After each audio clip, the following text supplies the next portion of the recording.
युद्धग्रस्त Ukraine में स्थिति बेहद नाजुक है। जैसे जैसे ये जंग आगे बढ़ रही है और विकराल रूप लेती जा रही है, लोगों की जानें जा रही हैं, बमबारी हो रही है, लोगों के घर, लोगों का ऑफिस, सब कुछ धू धू कर चल रहा है। कीव के बाद अब यूक्रेन के दूसरे सबसे बड़े शहर खार्किव की स्थिति गंभीर हो चुकी है। रूसी सेना लगातार इस शहर को निशाने पर ले रही है। इस बीच यूक्रेन में भारतीय दूतावास ने घंटे के भीतर दूसरी एडवाइजरी जारी कर कहा है कि तुरंत खार्किव छोड़ दें। एडवाइजरी में लिखा गया है कि जिन छात्रों को गाड़ियां और बसें नहीं मिल रही हैं और रेलवे स्टेशन पर हैं, वे सभी पैदल ही पेसोचिन, बाबाई और बेजली युदोव्का पहुंचे। दूतावास ने इससे पहले कहा था कि खार्किव में सभी भारतीयों के लिए महत्वपूर्ण परामर्श है कि वे अपनी रक्षा एवं सुरक्षा को ध्यान में रखते हुए तत्काल खार्किव छोड़ दें। यह एडवाइजरी उस वक्त आई है जब खार्किव पर हमले तेज होने की तमाम खबरें सामने आ रही हैं। यूक्रेन के दूसरे सबसे बड़े शहर खार्किव में क्षेत्रीय पुलिस और खुफिया मुख्यालय पर हुए हमले का एक वीडियो ऑनलाइन वायरल हो रहा है, जिसमें देखा जा सकता है कि एक इमारत की छत विस्फोट से उड़ गई और उसकी ऊपरी मंजिल पर आग लग गई। बता दें कि मंगलवार को भारतीय छात्र नवीन की मौत भी खार्किव में गोलीबारी के दौरान ही हुई थी और ऐसे कई वीडियो सामने आ रहे हैं जो दिल दहला देने वाले हैं। भारत ने यूक्रेन में फंसे अपने नागरिकों को देश वापस लाने के लिए ऑपरेशन गंगा अभियान शुरू किया है। इसके तहत भारतीयों को जमीनी सीमा चौकियों के जरिए यूक्रेन से निकालने के बाद हंगरी, रोमानिया, पोलैंड और स्लोवाकिया से हवाई मार्ग से स्वदेश लाया जा रहा है। लेकिन जब तक उन माता पिताओं के बच्चे अपने वतन वापस नहीं आ जाते, उन माता पिताओं का सोचिए कि उनमें कैसा डर है, वो पल पल कैसे बिता रहे हैं। उन बच्चों का सोचिए जो बंकर में घुस घुस के अपनी जान बचा रहे हैं। ये स्थिति बेहद दर्दनीय हो चुकी है।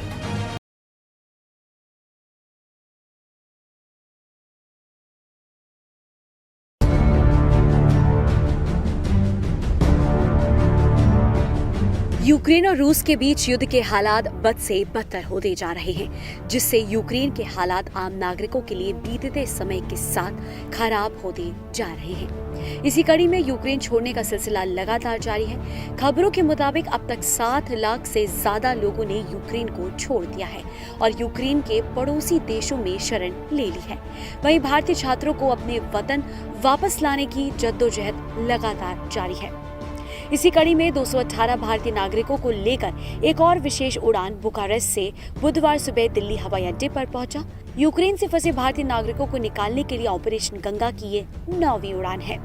इस मौके पर केंद्रीय मंत्री जितेंद्र सिंह ने दिल्ली एयरपोर्ट पर यूक्रेन से लौट रहे भारतीयों का स्वागत किया। उन्होंने सभी छात्रों को गुलाब का फूल देकर ये विश्वास दिलाया कि आने वाले दिनों में यूक्रेन में फंसे उनके साथियों को सुरक्षित वापस लेकर आया जाएगा। जैसे अभी 3 बच्चे कश्मीर घाटी के थे तो उनके लिए श्रीनगर जाने की व्यवस्था होगी। तो मोदी जी की हिदायत पर, उनकी इंस्ट्रक्शन पर पूरी व्यवस्था फूल प्रूफ रहे, इसलिए सारे मंत्रिपरिषद के सदस्य इसमें लगे हुए हैं। सर, जो बच्चे आ रहे हैं वो ये कह रहे हैं कि पूरी व्यवस्था उन्हें मिल रही है, जब उनको रिसीव कर लिया जा रहा है उसके बाद आराम से आ जा रहे हैं, लेकिन यूक्रेनियन जो पुलिस है वो उन्हें तंग कर रही है, उनको परेशान कर रही है, जगह जगह रोका जा रहा है। मुझे लग रहा है कि हमारा विदेश मंत्रालय इन बातों का भी संज्ञान ले रहा है। प्रधानमंत्री स्वयं एक एक क्षण की जानकारी प्राप्त कर रहे हैं, आकलन कर रहे हैं, अपने सुझाव भी दे रहे हैं, मार्गदर्शन भी कर रहे हैं। माइक्रो मैनेजमेंट प्रधानमंत्री जी के स्तर पर हो रहा है और इन बच्चों को इतना कॉन्फिडेंस था कि जब वो पहुंचे, हर फ्लाइट में आप देखिए 2 ही बातें करते हैं, मोदी जी का नाम और एक भारत माता की जय। तो मोदी जी का नाम is actually symbolic of the confidence in them और वो सब कहते हैं कि साहब हमें यकीन था कि मोदी जी के होते हमारी कोई ना कोई व्यवस्था होगी। यूक्रेन से अपनी मिट्टी पर लौटी एक छात्रा ने बताया कि भारत आकर उन्हें कितनी खुशी मिली है। छात्रा ने भारत सरकार से यूक्रेन में फंसे सभी छात्रों को जल्द निकालने की अपील की। हमारे वहाँ पे ऐसा कोई सीन नहीं था, तो हम मोस्ट वेस्टर्न पार्ट में थे, तो हमारे वहाँ पे सेफ था। हमारे वहाँ से हंगरी बॉर्डर 1 आवर की बाय रोड दूरी पे था। बट हम रिक्वेस्ट करेंगे हमारी मीडिया और गवर्नमेंट से कि हमारे जो बहन भाई खार्किव और सुमी में फंसे हुए पहले उनको निकाला जाए, क्योंकि उनके सामने बॉम्ब ब्लास्ट हो रहे हैं। तो हम रिक्वेस्ट करते हैं। कितने आपके और भी साथी हैं जो वहाँ पर? मेरे कज़न ब्रदर है, ये लक्ष्मेश्वर है, ये खार्किव नेशनल यूनिवर्सिटी में अब भी फंसे हुए हैं। तो हम रिक्वेस्ट करते हैं कि इनको भी निकाला जाए जल्दी से जल्दी। कुछ बातचीत हो पा रही है? हाँ जी, इनसे बातचीत हो पा रही है। ये बहुत डरे हुए हैं वहाँ पे, क्योंकि इनकी आंखों के सामने बॉम्ब ब्लास्ट हो रहे हैं। वहीं एक छात्रा ने यूक्रेन के हालातों के बारे में बताया कि कैसे वहां भारतीय छात्रों के साथ भेदभाव किया जा रहा है और कई छात्रों के साथ मारपीट भी की गई।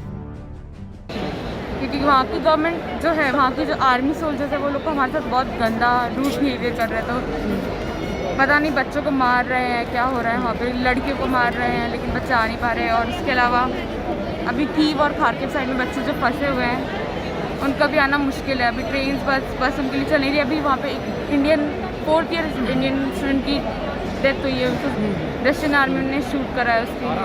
आप बता रहे हैं वहाँ के जो सोल्जर्स हैं वो लोग मतलब बुरा बिहेव कर रहे हैं, तो क्या वो भारतीय जो स्टूडेंट्स हैं उन्हीं के साथ हो रहा है या ऑलमोस्ट सबके साथ नाइजीरियंस और इंडियंस खासकर इनके साथ हो रहा है। जो उनके कंट्री के लोग हैं उनको बहुत अच्छा प्रिविलेजेस मिल रहा है, उनको कुछ प्रॉब्लम नहीं हो रहा है, कोई लाइन उनके लिए है नहीं, वो आ रहे जा रहे। हम लोग को लाइन में खड़ा रहना पड़ रहा है 4-5 घंटे, यही सब चल रहा है अभी वहाँ पे।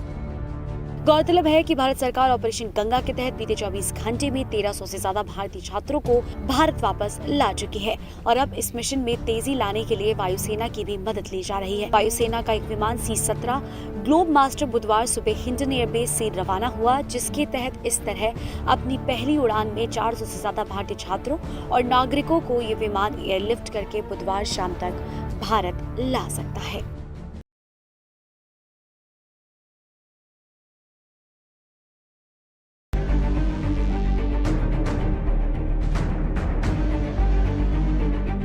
रूस और यूक्रेन के बीच पिछले 7 दिनों से भीषण युद्ध जारी है। ऐसे में भारत ने यूक्रेन से अपने नागरिकों की वापसी का अभियान तेज कर दिया है।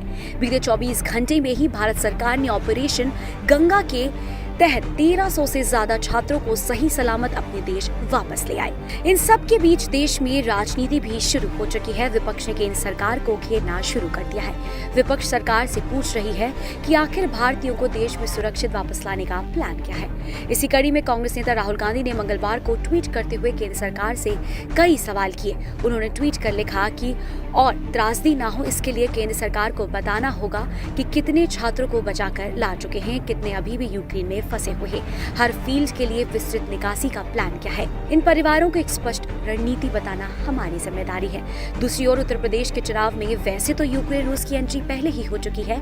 छठे चरण के मतदान के बीच अखिलेश यादव ने भी इसी मामले पर केंद्र सरकार पर बड़ा हमला बोला। अखिलेश यादव ने बीजेपी पर निशाना साधते हुए कहा, बीजेपी के मंत्री का अप्रत्यक्ष रूप से ये कहना कि नाकाबिल लोग ही यूक्रेन जैसे देशों में पढ़ने जाते हैं घोर निंदनीय है। भाजपाइयों की आदत बन चुकी है कि वो अपनी कमी के लिए दूसरों में दोष ढूंढते हैं। बेरोजगारी पर लोगों को ही नाकाबिल कह देते हैं और नोटबंदी कोरोना के लिए व्यवस्था को।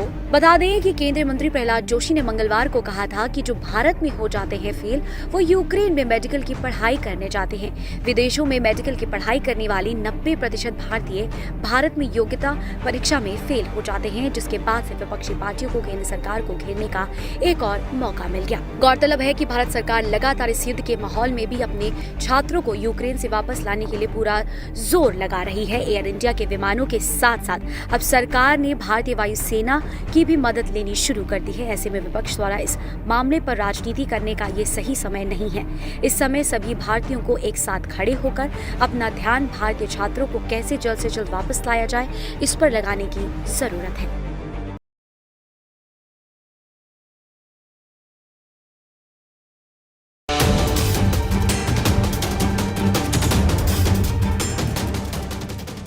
उत्तर प्रदेश विधानसभा चुनाव अब अपने आखिरी दौर में पहुंच चुका है।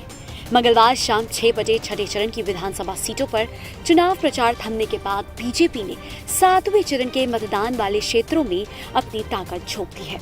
उत्तर प्रदेश की सत्ता पर फिर से कब्जा करने के लिए बीजेपी आखिरी चुनावी रण में कूद गई है।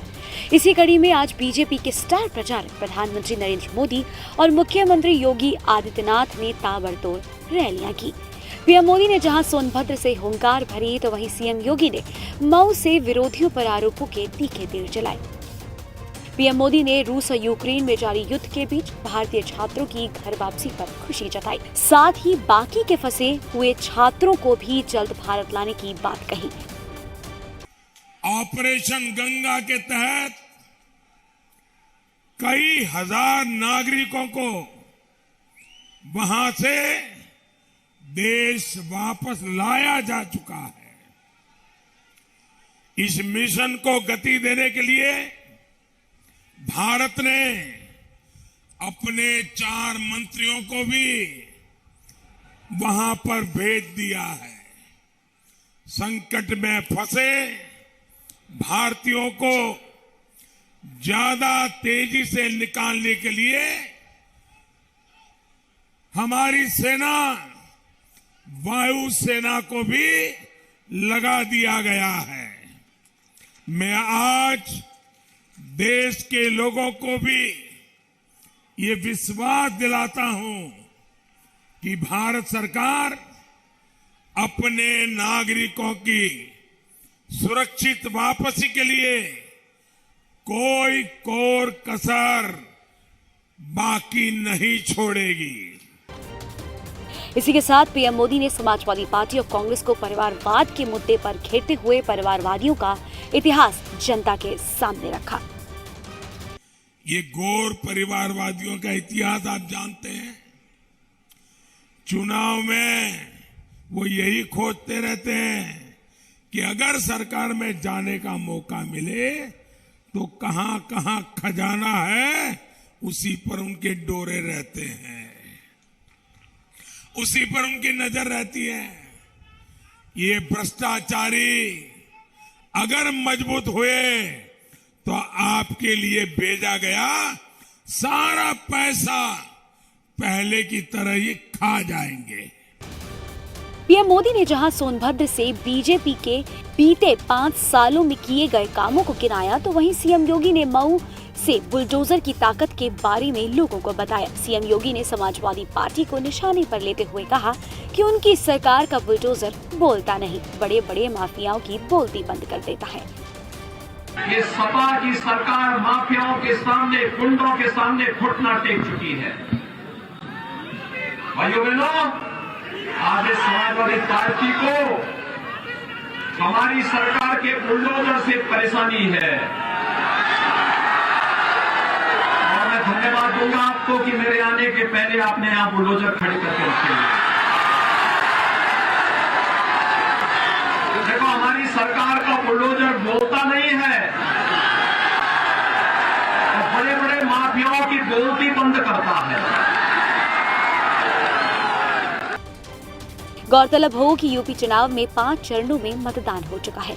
अब 3 मार्च को मतदाता उम्मीदवारों की किस्मत का फैसला करेंगे। छठे चरण में 10 जिलों की 57 सीटों पर मतदान होगा। बीजेपी की नजर इन आखिरी की चरणों में अंतिम प्रहार पर है, जिसको लेकर पीएम मोदी और सीएम योगी के साथ बीजेपी के सभी स्टार प्रचारकों ने अपनी पूरी ताकत झोंक दी है। IANS report.